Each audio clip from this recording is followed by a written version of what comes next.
Imagine a world where a future Marine can spend 7 years in the pool before shipping out. In that same world, an applicant can meet all the requirements for enlistment and still not be selected to go to training and become a Marine.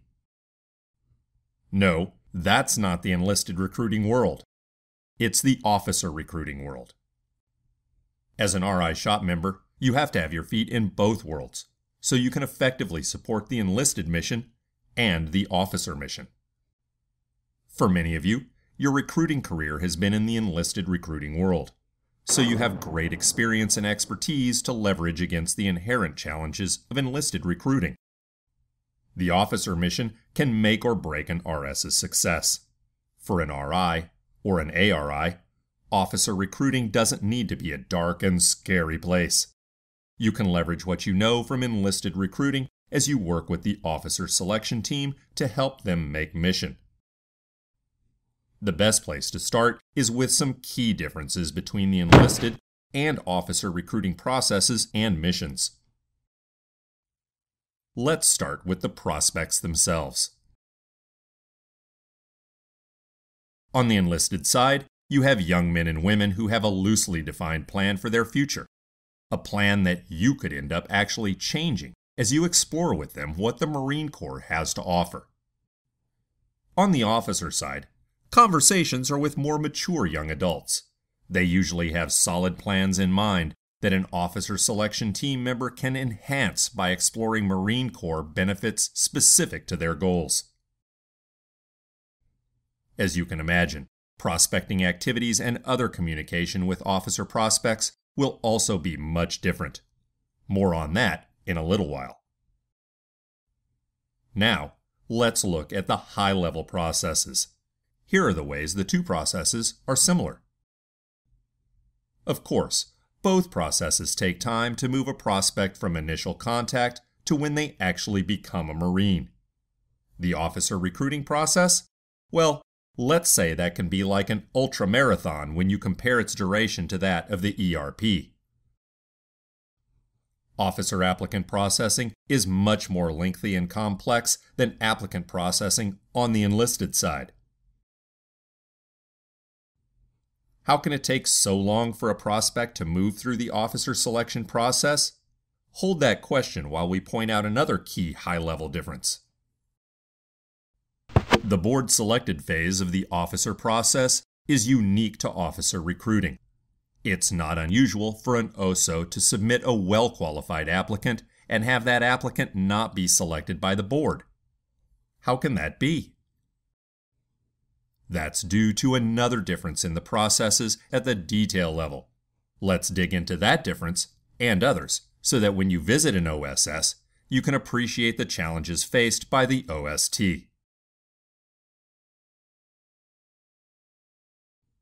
The officer procurement process is how Marine Corps recruiting makes its officer mission happen. But where do officer missions come from? No, not there. As you know, the enlisted recruiting mission is an annual mission broken down into 12 monthly mission letters. As a result, it feels like a sprint every month for an RS to make its monthly mission. On the officer side, there is one annual mission, and that mission is broken down into distinct components, year groups, and categories. That's why the officer mission feels more like an ultramarathon. Marine Corps Recruiting Command assigns each region with an officer mission. Each region reviews it and assigns an officer mission to each district CO, who then missions each RSCO accordingly. The RSCO breaks down the requirements and assigns missions to the OSOs in the station.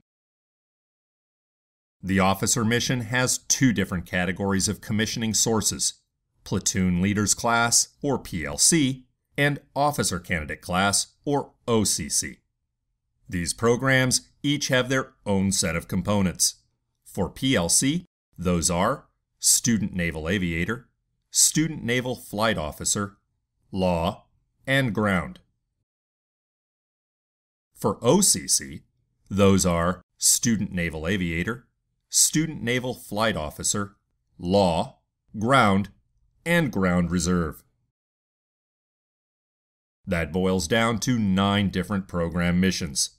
And for each program, there can be diversity and female requirements that can fill every slot.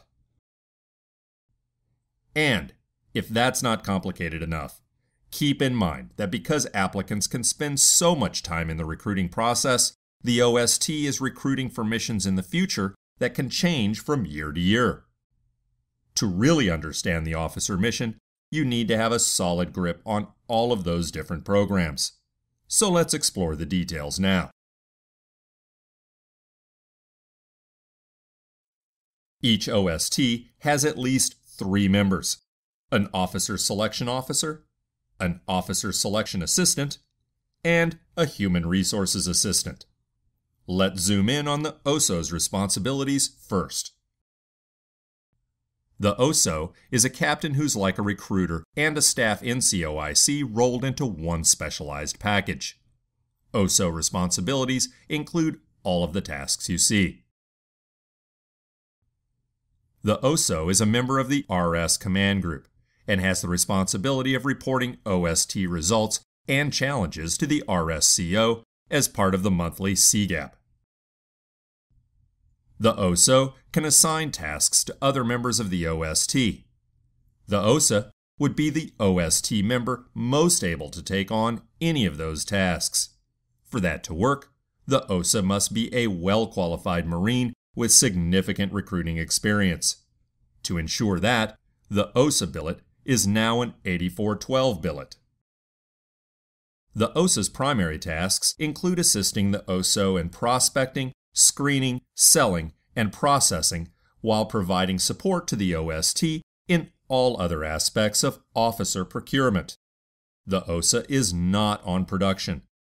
OSAs assist the OSO in mission accomplishment. To that end, some offices may have 2 OSAs. An important RI shop responsibility is to work with the Sergeant Major to select the OSA. An OSA's responsibilities in helping to recruit officers are equally as important as those of other recruiters. As it says in the Volume 2 and Volume 3, the OSA may be a career recruiter, a second tour recruiter out of recruiter school, or a canvassing recruiter with a minimum of 1 year experience as a successful canvassing recruiter. This Marine in no way will be a failing canvassing recruiter. The OSA assignment is critical for mission success. When OSO turnover happens, it's up to the OSA to provide continuity and to sustain recruiting momentum.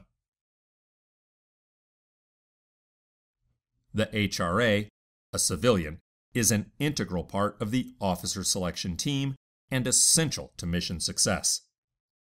The HRA's primary task is the administrative execution of all tasks related to applicant processing, contracting, shipping, pool management, commissioning, and assignment to TBS.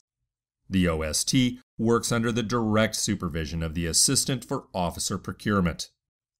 The AOP is the principal staff officer responsible to the district commanding officer for the planning and execution of the officer procurement effort. While the OSO creates the annual plan for his or her OSS, that plan must feature input from the AOP. The final plan must be approved by the RSCO. The district AOP is also responsible for the OSO evaluation and summary, as well as the final certification of the OSO with assistance from the RI shop. The RI shop is responsible for the MOJT checklist. So just where does the RI shop fit in all this? Generally, you support the OST in the same way you support the RSs in your RS, with a few OSS-specific responsibilities as well. Now that you know more about the people, the mission, and the processes that drive officer recruiting, let's take a look at the battle rhythm required to make the officer mission happen.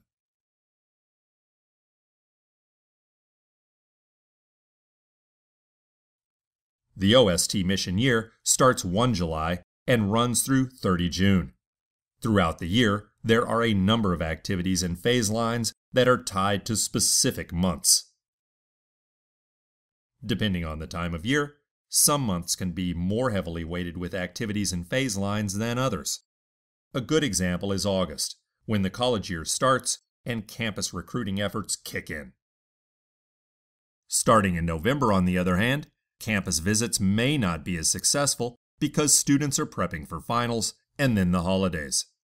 College students have a rhythm that must be understood. They may be more reluctant to talk with the OST during exam time. The OSO should also be concerned with other things, such as the candidates in the pool. As an example, candidates that are headed home for the holidays need a safety brief to make sure they stay the course over the holidays and avoid any actions that could jeopardize their Marine Corps officer career plans.